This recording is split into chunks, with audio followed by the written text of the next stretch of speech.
Hello, my friend. My name is Wazi, and in this video, I'll break down why it's such a struggle to change habits, to change behavior. And often, when we do want to change habits, it's because there is an awareness that our habit is detrimental, maybe to our health, to our family, to our life situation. And habits are generally difficult to change. However, it's possible. And all of us, I imagine, have experienced changing a habit. As we grow, as we get older, as our life circumstance changes.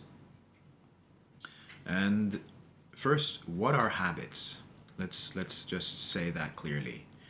So habits are grooves in our consciousness, grooves in our mind, grooves in our lives that have been created through repetitive action, through repetitive movements that's been done over time. And as we do these movements more and more and more, the groove gets bigger and the groove gets deeper. So the grooves that we have that's been there for a long time are more difficult to change, because if we think of a pathway in the forest, when a lot of people walk through that pathway, the pathway becomes more defined. While if you're in the jungle and nobody has walked a certain path, it's very wild. So when we fire a certain movement many enough times, it develops into a groove. And when we want to change a habit, the first step is to really get clear on where that habit is, what that habit is. For example, that I eat late at night, more so than I would want, or that I don't have a habit of exercising enough, or it can be addictions like alcoholism or addiction to sugar, or it can be lashing out and being unfriendly to other people in certain situations and contexts. So ultimately, learn behavior that we've internalized, right? And it's important to note that the things that we do have come through influence of our environment. It's very much related to our upbringing, and it's something that's developed usually unconsciously, or in some cases consciously, and has now become cemented in who we are and how we work and how we function. So the first step in changing a habit is getting clear, first acknowledging that the habit is there. I have a tendency to eat too much sugar, right? To really be clear on that. And then the next step in really mapping out the situation is to get clear on the benefits and the consequences of our habits, of our actions, of our behavior. And that's when we really got to engage our heart and our mind and our belly. Because in order to get clear on that, we need to actually be sincere and willing and honest with ourselves in seeing what's happening. So if we go into the topic of health or sugar or family dynamic, and we're not actually willing to acknowledge and see it as objectively as possible, then change will be very difficult. So we got to begin by being present with our situation and also feel the discomfort, the difficulty of our struggle, right? With whatever habit we're wanting to change. So the more we can get up close and intimate with our situation by really feeling the sense of inadequacy that may be underlying the issue, by actually and how to do that is actually to really be still and sense and feel into the inadequacy itself. to sit in a private environment on your own and really get in touch with it.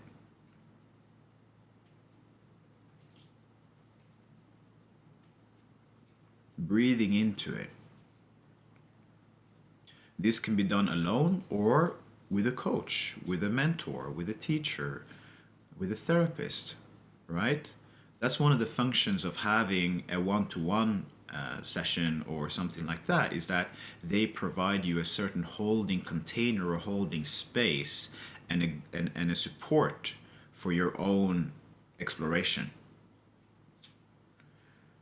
And as you get in touch with that inadequacy that may be underneath it, you can also then eventually really explore with your mind as well, like why do I do this? Why do I do this? And what is the consequences of these actions, right?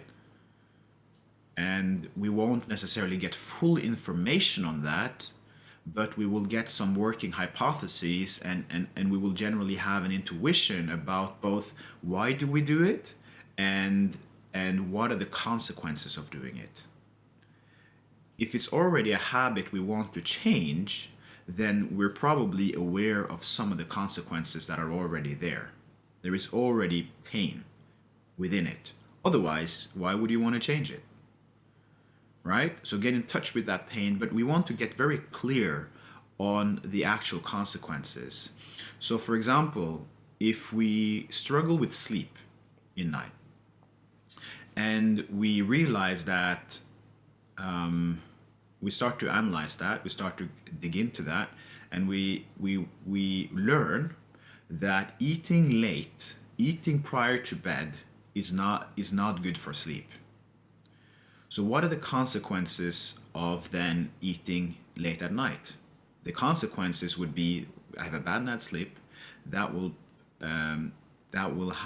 impair my ability to perform at work. That will have a negative consequence on my family. That will make so that I'm not rested and it is detrimental to my well-being.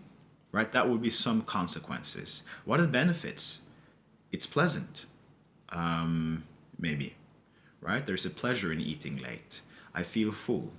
And maybe eating is a way that I escape some of the difficult feelings that I have about myself or about my life, right?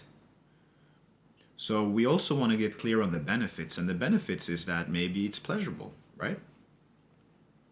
And as we really zone in and tune into that, and we get more clear, there is more understanding. There is an understanding that's developing both in terms of your inner experience, but also in terms of what your situation really is.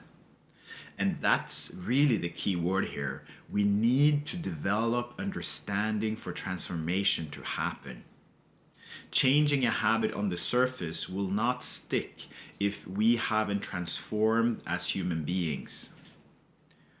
We need to transform for change to really implement and integrate and take place in our lives.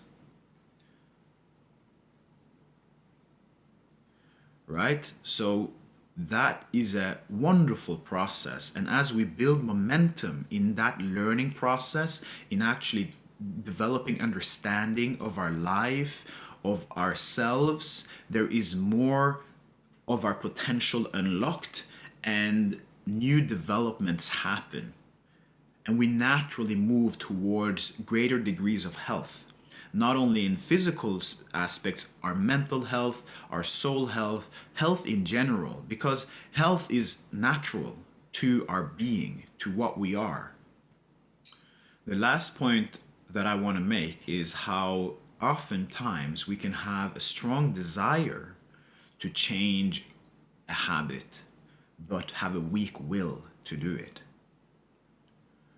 Right? We want to change. We are aware of some of the dire, painful consequences of a certain habit, of a certain situation. But the will to actually do something about it, the will to act, is not there. We may feel wobbly. We may feel incapable. We may feel that we don't deserve the change. And these will be layers in our unconscious, which then sabotages and hinders the action of transformation to happen. And that brings us back to that process of really mapping out and understanding ourselves. We can actually enter the sense of lack of support. We can move into the places where we feel inadequate and incapable. And through that process, through that journey, we can go through that difficulty and process and digest that difficulty. And in so doing, that can transform and open up, and the natural condition can get the space to actually move through.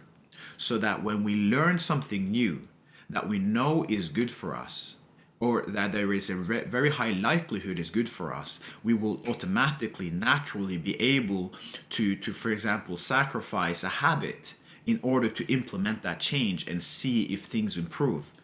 There is enough abundance and wealth and well-being within us to be able to sacrifice some of the pleasures, some of the, or at least superficial surface level pleasures that we experience in whatever we're doing.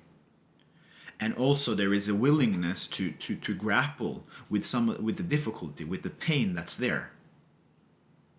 Otherwise, we'll just stay in a very small bandwidth of our potential and then live there throughout our lives. So the science of personal development is very definite, very clear. And as we integrate the principles of that, we grow as human beings, we become stronger, we become deeper, and life becomes more interesting, more alive, one could also say. So that was my short share on how to change habits. I hope you learned something useful that you can implement in your life. If you're interested in more videos and information, go to Enneagram of Life at all social media platforms and especially YouTube. And feel free to subscribe. And if you're interested in some of my offerings, you can go to enneagramoflife.com. Okay, thank you.